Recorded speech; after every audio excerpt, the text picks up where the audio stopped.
say and spell your first and last name for me. Michael, Michael, Baraki, Barakui, Fire Chief, City of Suffolk.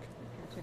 And so, talk to me about what the scenario was like here at the station and here in the city of Suffolk as this snow was just beginning to fall. Because what time was it? About 2?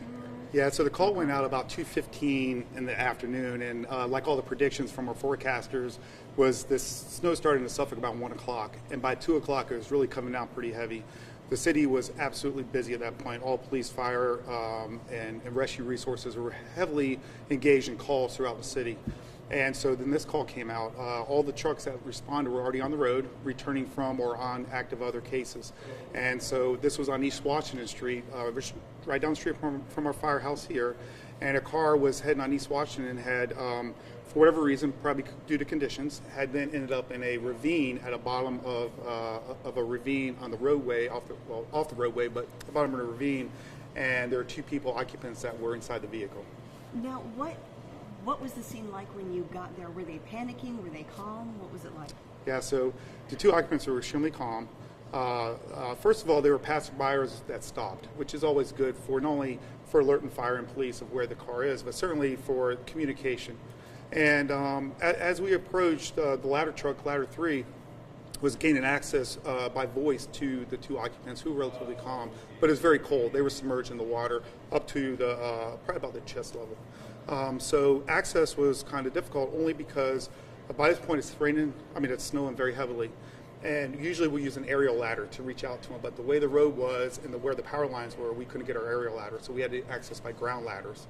So you'll see on the photos where a ground ladder was utilized, and a ground ladder that we use in the fire service is very robust. It's designed for rescue. It's designed for really heavy work, and we use that as a bridge to gain access over to the occupants, in which a firefighter was able to, Lieutenant Turner was able to then transverse a ladder to the roof of the vehicle, and then at that point start communicating and instructing the 2 occupants how they were going to rescue them from the vehicle. Now, how often does a rescue like this happen? Because it's not very often we see snow, and it's not very often we see this much snow. So, I mean, was it just a matter of the training kicking in, or was it a little different? I mean, you said the situation itself was different just because of this, how everything was with the power lines and the way the truck was, but was this more or less kind of a routine, would you say, kind of rescue, or was it out of the ordinary? Well, I think the fire service will always say it is routine because, we run emergency incidents, but I think there were a lot of different factors here. First of all, when the ladder truck was setting up, because of the snow and on the incline, the worry was that the truck was going to shift even though we had the outriggers out, so that's an added difference.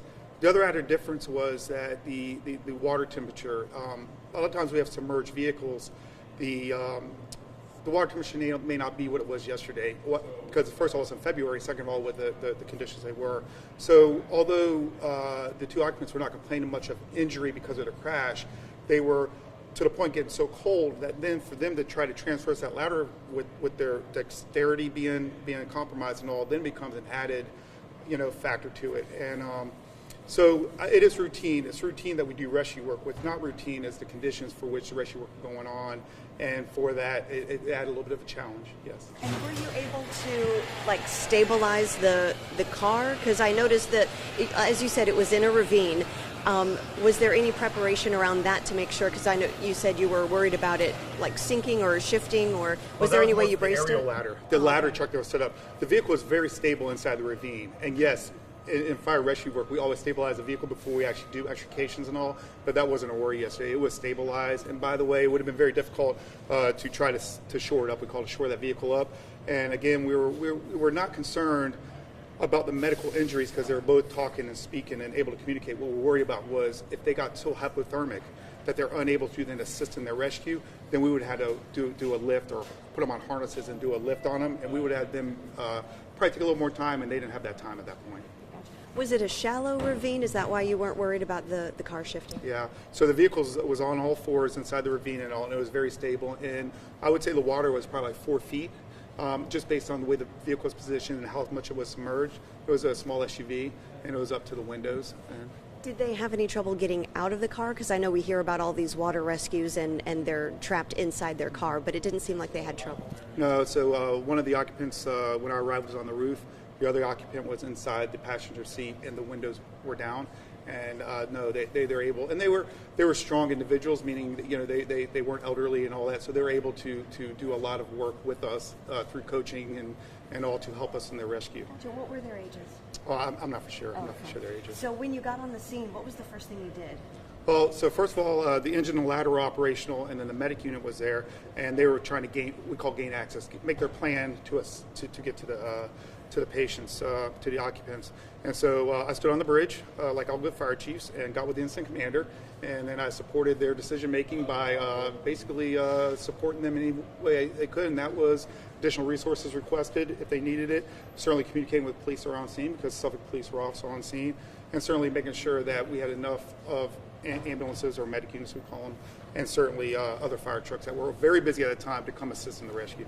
Yeah, how many units were on scene between all of the first responders? So we did it with, usually we'd have much more there, but we ended up doing it with an engine, a ladder, a medic, one ambulance, 2 supervisor cars, and a fire chief. So that call would normally dictate a lot more equipment, a rescue company, but they're on a call out on 58, cutting somebody out of a vehicle at the same time. So all of our resources were so spread out that we kind of did it with limited resources, but there were 16 firefighters who were there and 4 police officers. So there was 20 rescuers that were on scene. Gotcha. Okay, and so you kind of laid down this ladder between and made a kind of bridge. Yes. Explain how you do that. So first of all, you have to get the right size ladder. So we had a 20-foot ground ladder, we call it, and the ground ladder was laid stabilized between the shore, or the edge of the creek, and the top of the vehicle. And then we actually secured a ladder into the ground with spikes or some kind of rivet. And there we set up a rope system, and the rope system is designed to not only be on the firefighter, but also onto the person being rescued. So it's a tagline, so we can actually, if the person falls over, we have the ability to control them and not lose them down the ravine. So it turns out being a rope rescue off a ladder with controlled style moves and a lot of coaching and counseling to get, in this case, the 2 occupants to comply with. And again, they're traversing a ground ladder that on a normal day nobody wants to be on their knees and their hands over top of a moving ravine. So it's very controlled, and it's slow, and it's coordinated. And then of course the taglines are there in case they fall. And were you able to? Did you rescue them one by one, or was it one by one? Yeah, so one that was on top of the roof was removed first, was sent to safety and started getting care of the medic, and then we executed a second one, able to get a life jacket onto the person that was still in the vehicle. They came out of the vehicle with a life jacket onto the roof, was then harnessed in, and then moved over to the shore.